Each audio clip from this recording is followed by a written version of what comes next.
All right, guys. So Anderson Silva defeats Nick Diaz handily. Uh, most people thought this would happen. If you didn't, you just kind of bought into the hype.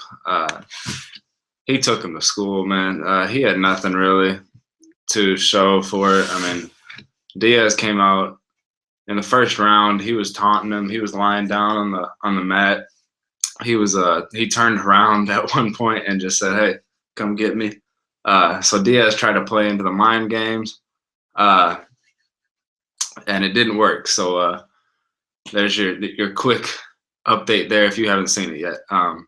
This is JT Lucid. This is my channel. Hopefully you guys like and subscribe. We've got the Monday Night Raw live review right after Raw coming up on Monday. We'll have a lot of content coming up for you this week. NXT TakeOver in a couple weeks, so I'm excited about the channel. Straight Edge and Swaggy D will be here. Ray might make an appearance, so we're trying to fill up the channel for you guys with lots of content, so you guys are happy with it. So like and subscribe. But we'll start with the opening matches. On the main card, we had Thiago Alves defeated Jordan Mine with body kicking punches, TKO. Thales Leites defeated Tim Boetsch with technical submission, arm triangle choke. Both of those were in round 2, as well as the third one in the lightweight division. Iaquinta defeated Joe Lauzon. Went to a high school with a kid named Joe Lauzon. He defeated him by TKO in the second round. Then we got to Tyron Woodley against Kelvin Gastelum, and Woodley, it was close, but Woodley put on a nice performance. This is actually the first time I've gotten to see him. A couple of our other guys are more of the UFC guys, MMA guys. I'm relatively new to the sport, so I'm excited to watch these pay-per-views and learn.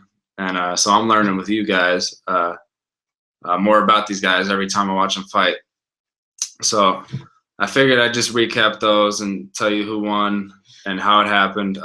Woodley won by a split decision, 28-29, 29-28, and 30-27, going through all 3 rounds.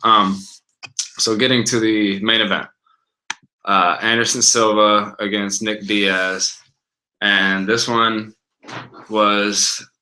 it started off being kind of interesting because Nick did the whole, Anderson thing. He tried to steal Anderson's gimmick, to put it, in a WWE sense.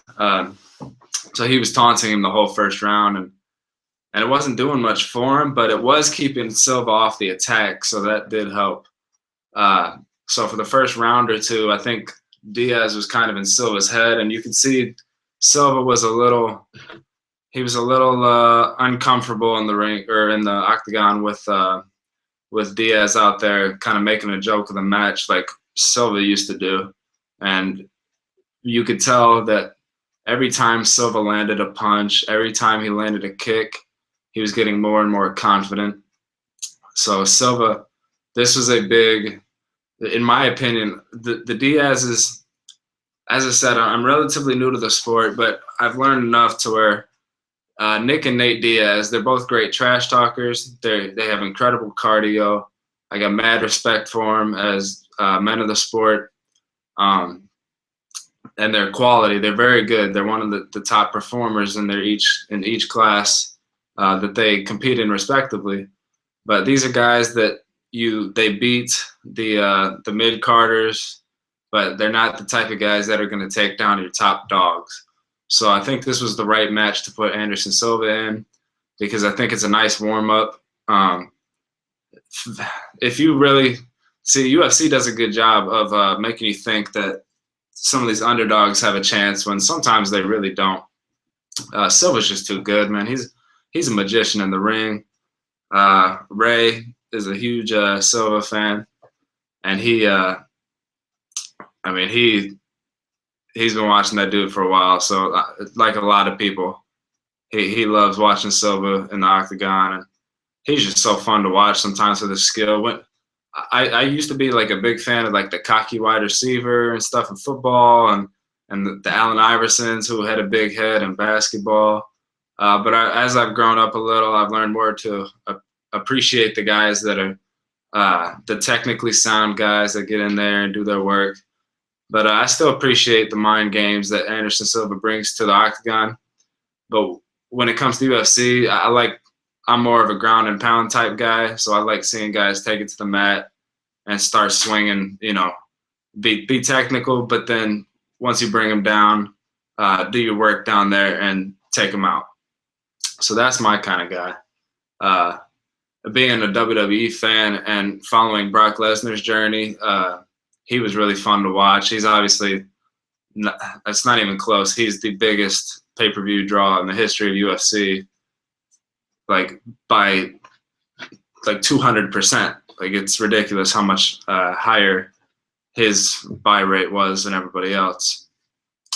So I'm really hoping he comes back to the UFC, because even as a WWE fan, I want to see Brock get his second chance when he's actually healthy, because I think he can do some great things in that octagon still. So I'm excited to see what he does. He's cutting weight right now. He looks good.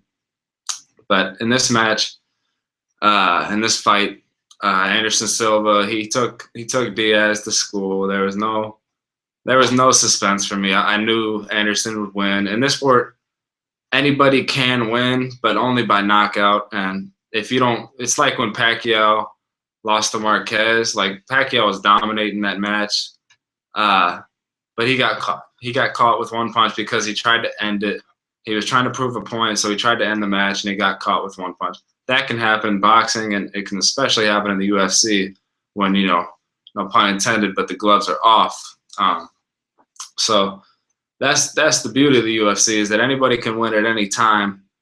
But you knew Silva, as long as Diaz didn't catch him with a hard right or a hard left to the jaw, he'd be all right. So Silva, he dominated most of the match. Diaz kind of took the first round because of his whole psych out thing. It worked for a little, but then it kind of got embarrassing, because towards the end, in the first round, Diaz was taunting him by lying on the mat, turning around. He had his back against the cage. He's saying, "Hey, come on, man. Pulling a total Silva." So he's trying to psych out the ultimate psych out. And it was working at first, and then you got later into the fourth round, and Diaz was just like, he started doing these soft kicks, and even though he was tired, like, Diaz doesn't normally get too tired, but he was throwing these weird kicks. It just looked like he was doing ballet in the ring. And then he was trying to do the quick feet from Muhammad Ali that they just looked slow, like slow feet. Like, it just wasn't working for him. So, Diaz, props to you for, he put on an entertaining match for a few rounds. And that's all we could really ask for. But by the end of it, it was just kind of embarrassing, because the dude was acting cocky still, like raising his hands like he was winning the fight, but everybody knew it was over. In fact, I started this before the decision had even come. So, I mean, it was that decisive. It was over from the beginning. Once Silva got his confidence in his legs, and he was able to keep Diaz off balance with his kicks, his punches became stronger. He got more of them, and it was over from there on. And Diaz just kind of shorted out towards the end, and he didn't have enough. He's just not skilled enough. He's not quick enough. He couldn't catch him. So what does this mean? I think this means once Weidman gets healthy, gets his fight in, I think you're going to see people go, okay, Silva versus Weidman 3 is the next best thing we can have. And so I think it's a for sure thing. We're going to get a Silva Weidman 3 as long as they want it. And normally, when it comes to Dana White in the UFC, if Dana White wants it, it's pretty much going to happen, because Dana rules things, in the UFC. He's the ultimate say. He's the final say. And he's going to tell Silva, you're coming back for another fight against Weidman. And I think he'll take it. And Weidman's a fighting champ, so Weidman's 2-0 against Silva. He's got to be feeling good. He won the first match. Some people say it was because he was taunting, but I mean that's part of Silva's skill set. So if he won all those matches partly because he was taunting, Weidman was able to overlook that and take him down in that first match. And then Silva obviously hurt his leg in the second fight. But Weidman was winning that fight, and anybody can win at any time. Silva damn well could have won that second fight between the two of them. But the way it was going, Weidman was starting to outclass him. We don't know how it would have ended up. So that's that element of mystique and surprise that, if that match had finished, who would have won? Probably Weidman. But if Silva got that third chance and he could take down Weidman, then he could make up for the two losses in some kind of way. It wouldn't make up for the two losses, but it would at least he'd get his honor back, and that he'd beat the one guy he really couldn't beat. So I think that fight is surely going to happen. Is that how you guys feel? I think, do you guys want to see Weidman Silva 3? Who else would you like to see Silva fight in the near future? We're going to do after our Raw review or before our Raw review, we'll see how it goes. We're going to do a kind of a video where we get all the guys in here to talk about what they think is ahead for the UFC. I'm just doing this solo, so I'm gonna make it a short video, but I hope you guys enjoyed the event. This is a good time to be a UFC fan. If you like WWE, if you like basketball, we're doing both of those videos right now. We got an NBA All-Star Hangout coming up. If you guys enjoy this video, if you enjoy the Raw video, SmackDown, whatever, NBA, talk to me. Tell me what you'd like.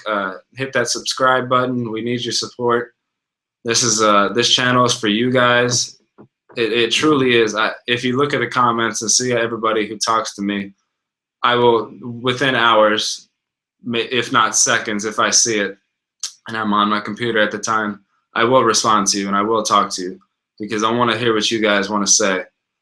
And hopefully you guys have a lot to say because it really enhances the experience from both me and you guys. So shout out to everybody who's been there for us so far. We'll be covering most of the high-profile UFC events going forward. We won't be covering the Super Bowl because I feel like everybody's covering the Super Bowl. We're trying to get in on things that we know best and that we can cover for you. We don't want to do things half-heartedly, so we don't want to just start with the Super Bowl, So if you guys are here enjoying the channel, which I hope you are, subscribe, like, talk to Straight Edge Hitman, talk to me, share, support. We love you guys. Thank you for hanging out with us. We'll do an extended video on this topic on Monday. I hope you guys enjoyed the event and got some kind of enjoyment out of this video. I'll talk to you soon. I'll see you guys later, and thank you for being here.